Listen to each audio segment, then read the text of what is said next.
IVM.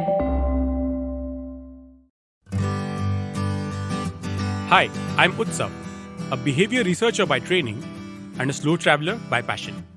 Postcards from Nowhere is a travel podcast where I condense a decade of travel experiences and explore not just the where, but also the why and how to travel. My stories emerge from slow traveling the less explored parts of the world: Bosnia and Herzegovina, Armenia, Uzbekistan, and even China. At the end of each story, I give practical tips and new ideas about how to travel better. This week, in the 13th episode of the series Fabulous Foods, we travel across coastal Tamil Nadu and find the bizarre connection between Jesus Christ, the deadly militant organization LTTE, and a Podi. Possibly you have never heard of. This cave, once the dwelling of a Shaivite sannyasi, has been sanctified by the prayers and penances of Saint Francis Xavier. This message on a rusted metal signboard tells us that Saint Francis Xavier offered Mass here in the year 1542. The cave is located in Manapad, a coastal village in Tamil Nadu, 60 kilometers from Tuticorin. About a decade before Saint Francis Xavier offered Mass in Manapad, a Portuguese trading ship called Santiago foundered at the shore, and its mast washed up on the beach. Legend has it that a man accidentally stepped onto the mast. He became gravely ill, and his body swelled up. Then, the captain of the ship had a dream that the mast was to be erected as a cross, and that it was to be washed and oiled. In 1540, when the captain did so, the poor man recovered. By 1582, a church had grown up around the original mast, which remains now as the spine of a bigger, newer cross. But the church itself holds a secret that goes back to 350 AD. According to Christian beliefs, the true cross on which Christ was crucified was broken up into fragments. The pieces were sent as relics to churches all across the world. Many centuries later, one of those relic fragments reached the fishing village of Manapad and is said to be present in the church, known as the Church of the Holy Cross. The establishment of the church and subsequent arrival of Portuguese Saint Francis Xavier simply meant one thing: the conversion to Catholicism of the fishing community. Tamil Sangam literature from the years between 300 to 200 BC refers to them as Neidal Makkal, or people of the coastal tracts. These were fishermen known by their caste, Paravar, but today many prefer to be called Baradar or Baradar Kula, claiming a matrilineal lineage dating back to Bharat, the king of Ayodhya and the brother of Ram. They were known to be excellent pearl fishers living between Rameswaram and Kanyakumari.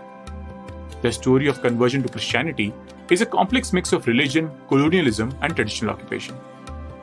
Early in the 16th century, a seaman of the Kayalar caste, which had been recently converted to Islam by Arab traders, insulted a Paravar woman. When her husband tried to intervene, his earlobe was cut off, and he lost his pearl earring. With the earlobe incident, the long-simmering tensions between Paravar and Kayalar Muslims reached a crescendo. The Paravars approached the recently arrived Portuguese for protection, and in turn were offered a deal: convert to Christianity. To sweeten the deal, the Portuguese promised them a monopoly on pearl fishing rights. Saint Francis Xavier was a sharp, cunning man. He knew that the fishermen used to worship Meenakshi Amman, and they were attached to the feminine goddess. He emphasized the role of Mary rather than Christ, so that one maternal goddess takes place of another. Even today, the Paravars of Tuticorin often call her their Kadal Mada, or Mother of the Sea. So while the Paravars converted to Christianity en masse, the Kayalar and the Marakayar caste of Muslims thrived as spice traders. However, one such family of the Marakayar caste went into decline in the 1920s. The head of the family, Jainul-Abdin, was a boat owner and the imam of a local mosque. He used to ferry Hindu pilgrims back and forth between Rameswaram and the now uninhabited Dhanushkodi. But the income from ferrying pilgrims was not enough. His youngest son had to sell newspapers to supplement the family's income. The son, however, had bigger dreams for himself, of becoming a fighter pilot. Many years later, he narrowly missed achieving his dream, as he placed 9th in the qualifiers, and only 8 positions were available in the Indian Air Force. But that was probably the best thing that happened to him.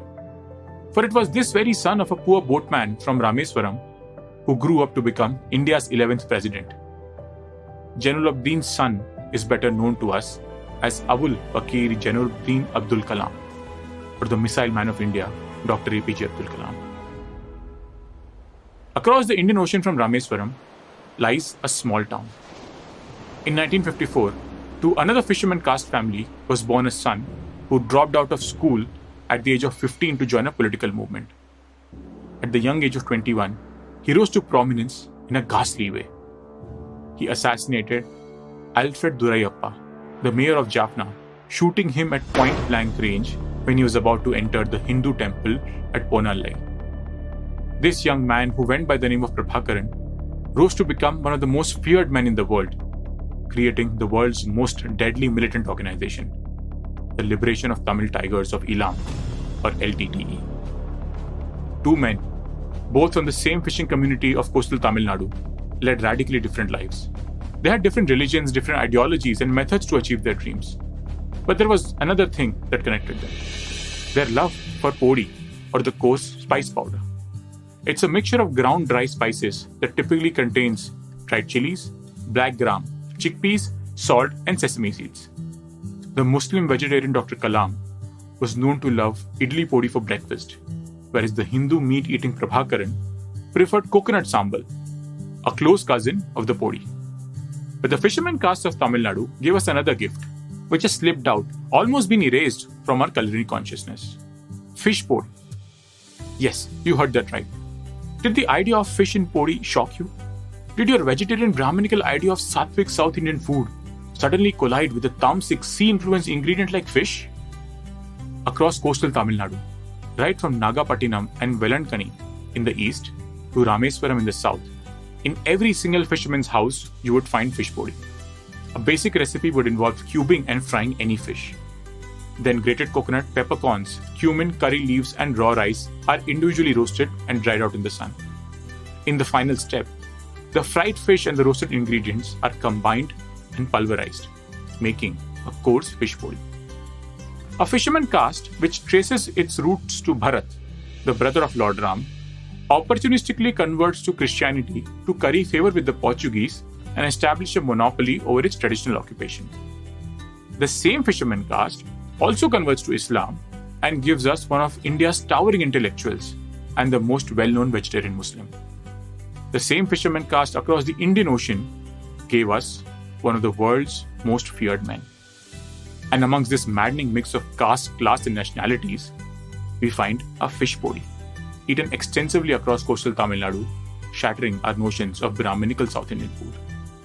The fish podi is a perfect example of the multitudes India contains, and how even a tiny sliver of our country can boggle our mind.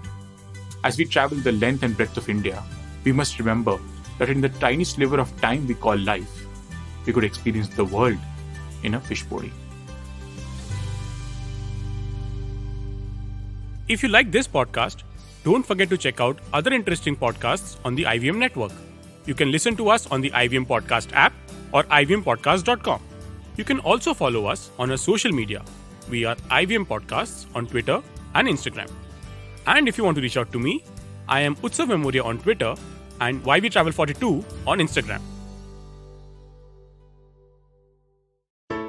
There's a quick survey to fill out on ivmpodcast.com/survey. It lets us know a little bit more about who's listening to us. And you know what? We're going to do a few prizes. So, we'll do a random drawing of maybe 10 people and we will send you all some swag.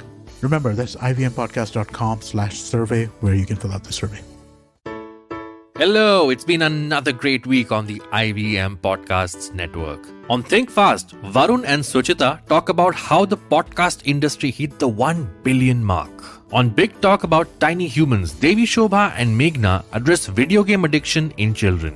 On The Longest Constitution, Priya explores the limits of free speech. On All Things Policy, the Takshashila folk discuss various aspects of the Indo-Pacific Economic Framework, or IPEF. And on Football Twaddle, Saru, Baru and Yash analyze Real Madrid's UCL win. We've got some exciting news for you. IVM Podcasts has just launched its merch and our first line is out now. Head to the IVM Podcasts website and click on the shop tab to check out our first collection of t-shirts. Do follow us on social media. We are IVM Podcasts on Twitter, Facebook, Instagram, and LinkedIn. And remember, if you're enjoying this show or any of our other shows for that matter, please do tell a friend. Also, don't forget to rate us on any platform you're listening on. And you can also check us out on YouTube. We're also doing a small listener survey to better understand how you respond to our shows and advertising on the network. We would really appreciate it if you could spare a few minutes to fill it out. It helps us build better shows for you. And finally, we would like to thank our sponsors this week: SBI Life Insurance, Jupiter, a digital banking app, Capgemini, get the future you want, Intel V Pro, built for business, and Intel, future banao wonderful with Intel powered laptops.